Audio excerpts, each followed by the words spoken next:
دوستو انسانی تاریخ عجیب واقعات سے بھری پڑی ہے۔ ایسے واقعات اور مشاہدات ملتے ہیں کہ انسان کا ذہن سن کر دنگ رہ جاتا ہے۔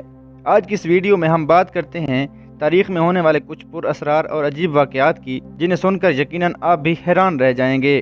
زین جوائی پرانے چائنا میں ایک نوابن تھی۔ اس کی موت کے 2000 سال بعد کسی طرح اس کی ڈیڈ باڈی ملی تو سب حیران ہو کے رہ گئے۔ اچھی طرح پریزرو کی گئی لاش کے تمام آرگنز صحیح سلامت تھے، حتیٰ کہ بلڈ ویسلز میں خون بھی موجود تھا، اور ابھی تک اس کے بال اور بھویں تک سلامت تھیں۔ تاریخ ابھی تک اس لیکوڈ کو نہیں پا سکی جس میں اس عورت کی لاش کو پریزرو کیا گیا تھا۔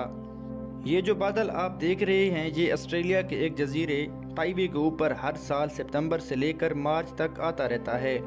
اسے ہیکٹر کا نام دیا گیا ہے۔ کئی میٹریولوجسٹ کی ریسرچ کے باوجود کوئی نہیں جانتا کہ یہ بادل کیوں ظاہر ہوتا رہتا ہے۔ کینیڈا میں ایک گاؤں تھا جس کے قریب چند شکاری بھی رہتے تھے اور کبھی کبھار اس گاؤں سے گزرتے بھی تھے، لیکن 1930 میں ایک عجیب واقعہ پیش آیا۔ ایک دن ایک شکاری اس گاؤں کی حدود میں انٹر ہوا تو اس کو ایک بھی آدمی نہیں ملا۔ وہاں 7 کتے مرے پڑے تھے اور کافی حیرانگی کی بات تھی کہ وہاں کوئی بھی نہیں تھا۔ مسنگ پرسن کو کافی ڈھونڈا گیا مگر ایک بھی شخص نہیں ملا۔ تاریخ کے مسٹیریس واقعات میں سے ایک یہ بھی ہے۔ 1876 میں امریکی ریاست کنٹکی میں ایک عجیب واقعہ پیش آیا۔ کروچ اپنی پورچ میں بیٹھی سوپ بنا رہی تھی کہ اچانک اس نے آسمان سے کوئی عجیب چیز گرتی ہوئی محسوس کی۔ کچھ لوگوں نے ہمت کر کے اس کو چکھا تو انہیں ہرن یا بھیڑ کا گوشت محسوس ہوا۔ کافی تحقیق کے بعد یہ خیال کیا گیا کہ یہ گدھوں کا وومٹ کیا ہوا گوشت ہو سکتا ہے، لیکن اصل حقیقت کیا ہے یہ کوئی نہیں جان پایا۔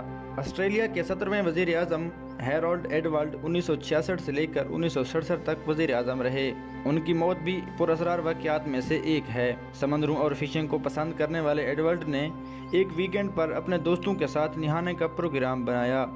بدقسمتی سے نہاتے ہوئے ایڈورڈ کی باڈی یکدم ہی سمندر میں گم ہو گئی۔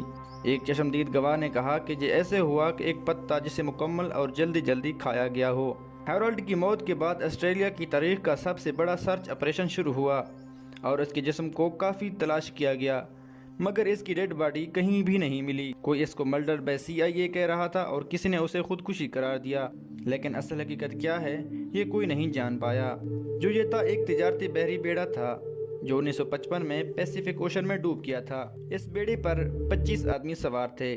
ہم سب جانتے ہیں کہ بحری جہاز اور کشتیاں ڈوبتی رہتی ہیں۔ اس بیڑے کو بھی اچھی طرح ڈیزائن کیا گیا تھا کہ مکمل ڈوبنے کا کوئی چانس ہی نہیں تھا، اور حقیقت میں جب بیڑے کو ڈھونڈا گیا تو واقعی اس کا زیادہ تر حصہ پانی سے باہر تھا۔ مگر چونکا دینے والی بات یہ تھی کہ بیڑے میں ایک بھی بندہ نہیں ملا۔ کافی تلاش کے باوجود ایک بھی شخص کی لاش تک نہیں ملی۔ یہ بات ابھی تک پہیلی ہی ہے کہ ڈوبتے وقت آخر سب سوار کدھر گئے اور آخر وہ واپس کیوں نہیں آئے۔